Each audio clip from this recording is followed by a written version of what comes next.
folks, coming to you from the Tiger's Den here in Mamaroneck High School, and one of my favorite spots in the district. We are really excited because over the next couple of days we're going to launch this in earnest, and the Tiger's Den is just a space for students to come, unwind, do some work, play chess, connect with one another in a real stress-free environment. It's been a busy opening here across our schools. I do want to highlight this past September 16th at our Board of Education meeting, Dr. Moore and I launched our formal strategic framework and the district scorecard that's going to accompany that framework, and really just charting the pathways through personalization, mentorship, and expertise in avenues through which we're going to meet the promises of our mission. And our mission really coming down to inquiry, curiosity, integrity, all forming the larger community here in our schools.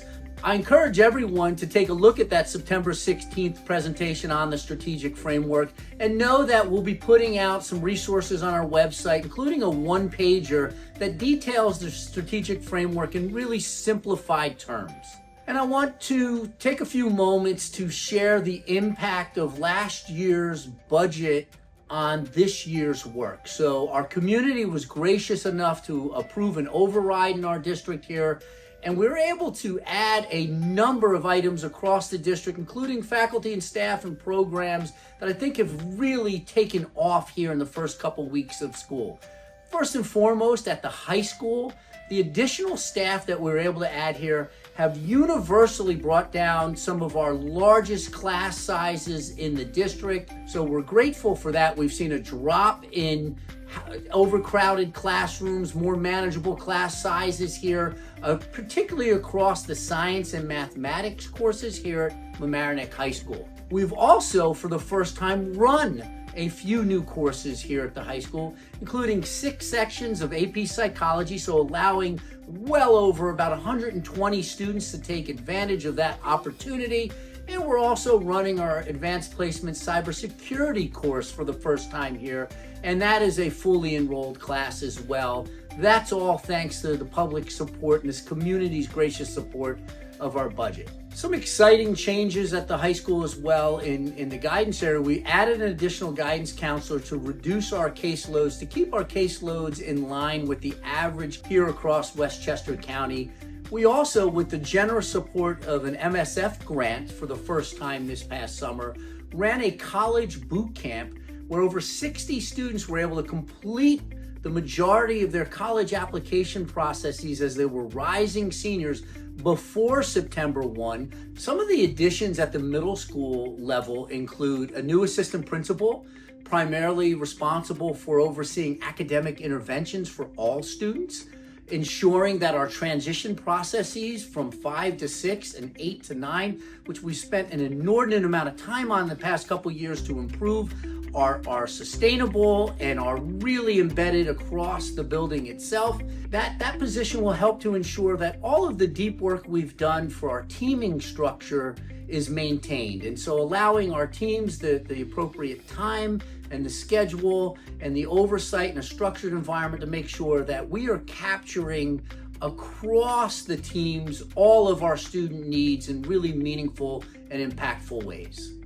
Moving forward, an additional guidance counselor at the middle school level will also help to ensure that students have consistency in their assigned counselor from grades 6 through 8 as we move forward. Last year's budget also supported the expansion of social workers across our 4 elementary schools so that we have an assigned social worker in each of our elementary schools.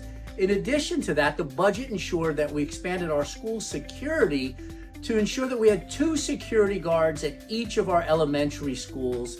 And finally, we've been able to expand our special classes across the K-5 spectrum to make sure that we're meeting the needs of all of our students here in the Mamaroneck schools.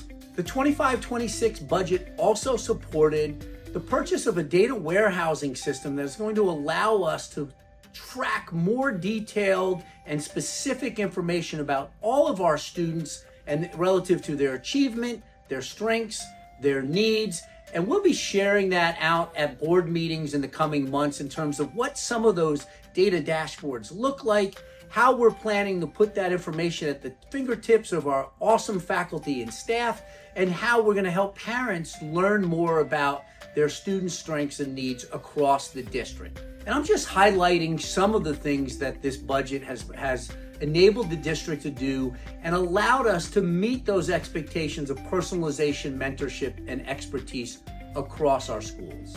One of the other areas in which we've looked to improve the district over the past couple years is to be able to expand our air conditioning opportunities throughout the district in cost-effective ways. So we've been able to secure air conditioning in all of our elementary school classrooms within the scope of our operating budget. We've also been able to ensure that we have a plan in place within our operating budget to bring air conditioning to the Homix Middle School, and that work will be underway in the coming months. And finally, I want to thank Senator Mayor's office because we were able to secure a $500,000 grant through her office to begin the process of upgrading our electrical infrastructure at Mamaroneck High School to also expand our air-conditioned classrooms at the high school level. The 25-26 school year is off to a terrific start. Our back-to-school nights are in full swing across the district. Many of those have happened, and there are some that are still yet to occur. I encourage folks to please come out and get to see firsthand what is happening, the wonderful work across our district. And please know that we'll be updating the community frequently about the work relative to our strategic framework as the school year unfolds.